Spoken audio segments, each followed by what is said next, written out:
Hello friends, আজকে যেই পাইপটা তোমরা দেখতে পাচ্ছ আমি কাটছি, এটা হচ্ছে ডাইরেক্ট লাইন। দোতলায় জুড়ে দিতে হবে আর কি, দোতলায় লাইনটা তুলে দিতে হবে। যেহেতু আমাদের এখানে সব সময় জল পড়ে, টাইম টু টাইম জল পাওয়া যায়, তাই দোতলায় লাইনটা তুলে দিতে বলছে আর কি এবাড়ির কাকিমা। চলো লাইনটা তুলে দিই।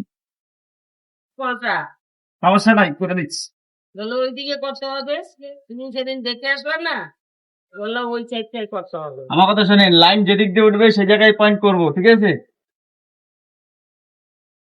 আমার এই সাইডে যদি পয়েন্ট পড়ে তাহলে আমি এই সাইডে ডাইরেক্ট কল দেবো, আর যদি ওই সাইডে পড়ে ওই সাইডে ডাইরেক্ট কল দেবো। তুমি সেদিন বললা কি হুম। এই সাইডটাই ডিজাইন করা রয়েছে, ডিজাইনের লাইট, সেদিন এই সাইডটাই হবে না।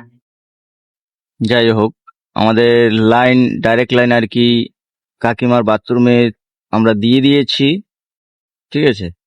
এই হচ্ছে ডাইরেক্ট লাইন। এই যে দেখতে পাচ্ছ সোজা পাইপ উঠে গেছে, জলের পাইপ, এটাই হচ্ছে ডাইরেক্ট লাইন। আর এই যে নিচে একটা কল দেখতে পাচ্ছ স্টিল কালারের, এটা হচ্ছে ডাইরেক্ট লাইনের কল।